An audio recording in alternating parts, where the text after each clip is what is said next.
نحمدہ و نصلی علی رسولہ الکریم۔ سبق نمبر 34 جو آج کا سبق ہے وہ لام تعریف کے بارے میں ہے۔ اب سب سے پہلے لام تعریف کی پہچان کرنی ہے کہ لام تعریف کیا چیز ہے۔ لفظ کے شروع میں یعنی کلمہ کے شروع میں الف لام آ جائے۔ اب الف لام جو ہے وہ ہم صرف کی زبان میں کہتے ہیں، قرات کی زبان میں یہ الف لام نہیں ہے بلکہ حمزہ لام ہے۔ مثال کے طور پر الملک یا الحمد، الحمد کے شروع میں جو الف لام ہے یہ قرات کی اصطلاح صرف کی اصطلاح میں ہے، اور قرات کی اصطلاح میں حمزہ الف ہے۔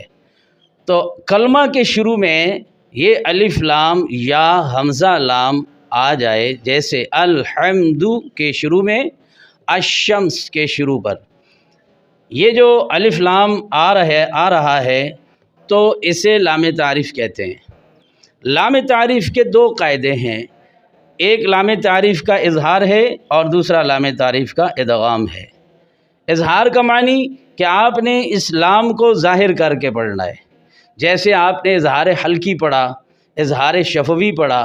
اظہار شفوی میں میم ساکن کو ظاہر کر کے پڑھنا ہے اور اظہار حلقی میں نون ساکن اور تنوین کو ظاہر کر کے پڑھنا ہے، اور لام تعریف کے اظہار میں اس لام کو ظاہر کر کے آپ نے پڑھنا ہے۔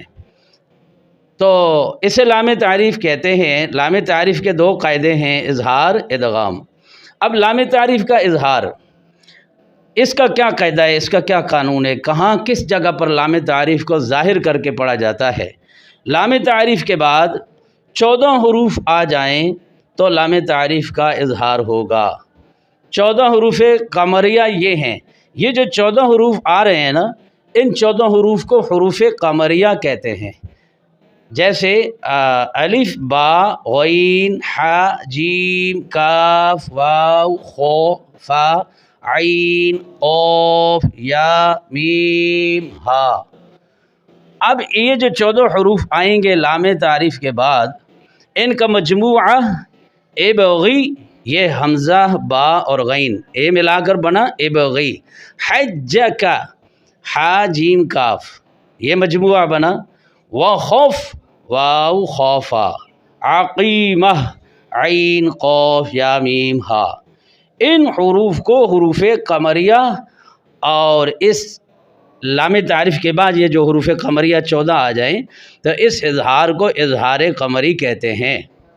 اب قمری کہنے کی کیا وجہ ہے؟ قمری کا تعلق چاند سے ہے، قمر کا معنی چاند سے، اس کی نسبت چاند کی طرف دے دی گئی ہے کہ رات کے اندھیرے میں آسمان پر جب چاند ظاہر ہوتا ہے تو یقیناً وہاں ستارے بھی ظاہر ہو جاتے ہیں، تو لہذا یہ حروف قمریہ 14 آئیں گے تو اس میں لام ظاہر ہو جائے گی، تو لام تعریف کے بعد الف نہیں آ سکتا، یعنی یہ 14 حروف آئیں گے مگر لام تعریف کے بعد پورے قرآن پاک میں کیا عربی کا قانون ہے کہ لام تعریف کے بعد الف نہیں آ سکتا۔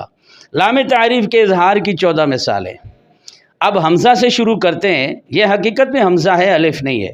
یہ دیکھیں نا، الابرار، الف لام شروع میں لام تعریف آئی اور اس کے بعد پہلا حرف حمزہ آ گیا۔ پہلی مثال، لام تعریف کے بعد پہلا حرف حمزہ آیا، الابرار، البلد، اب الف اور لام کے بعد با آیا، یہاں پر با آ گیا، الغفور، الف لام کے بعد یہ غین آ گیا۔ ترتیب سے یہ مثالیں ہیں۔ تو ابغی، یہ جو لفظ ہے ابغی، حمزہ با غین، لام تعریف کے بعد حمزہ بھی آ گیا، لام تعریف کے بعد با بھی آ گیا، لام تعریف کے بعد غین بھی آ گیا، تو یہ لام تعریف کا اظہار ہوا۔ اب آگے حجک، یہاں پر ہے حجک، اب الف لام کے بعد ہا آیا، الحکیم، الف لام کے بعد جیم آیا اور الف لام کے بعد کاف آیا، یہاں پر حجک ہو گیا۔ یہ لام تعریف کے بعد ہا جیم کاف آئے، یہاں پر ہا اور اس میں جیم اور اس میں کاف آئے، تو یہ لام تعریف کا اظہار قمری ہوا۔ اب آگے وخف، الودود، الف لام کے بعد واو آیا، الخبیر، وخف کی خا، الخبیر، الف لام کے بعد خو آ گیا، الفتاح، الف لام کے بعد فا آ گیا۔ اب یہاں پر وخف تک کی مثال، یہاں اس میں الودود الخبیر اور الفتاح میں آ گئی. آخر میں عقیمہ رہ گیا. العلیم الف لام کے بعد عین آیا. القوی عقیمہ میں سے القوی لام کے بعد قوف آ گیا. الیاقوت میں یا آ گیا. الملک میں لام تعریف کے بعد میم آ گیا. الہدا لام تعریف کے بعد ہا آ گیا. اب عقیمہ جو آخری مثالیں تھیں یہ اس میں العلیم القوی الیاقوت الملک الہدا میں آ گیا.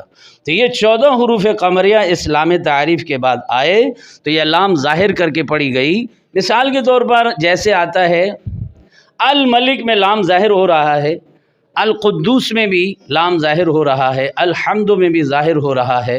اسی طرح چلتے السلام اور الرحمن.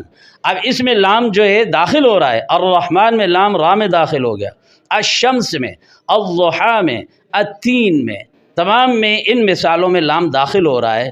تو وہ جو لام داخل ہونے والی کی مثالیں ہیں وہ انشاءاللہ اسی 34 نمبر سبق کا اگلا حصہ اس سے اگلی ویڈیو میں ہم پڑھائیں گے. آج کے سبق میں لام تعریف کا اظہار کے لام تعریف کے بعد ان 14 حروف میں سے کوئی حرف آ جائے ما سوائے الف کے تو ہم لام تعریف کا اظہار کریں گے، اور اس اظہار کو اظہار قمری کہتے ہیں. اللہ تعالی ہمیں سمجھنے کی اور محنت کے ساتھ قرآن پاک پڑھنے کی توفیق عطا فرمائے. وما علینا الا البلاغ.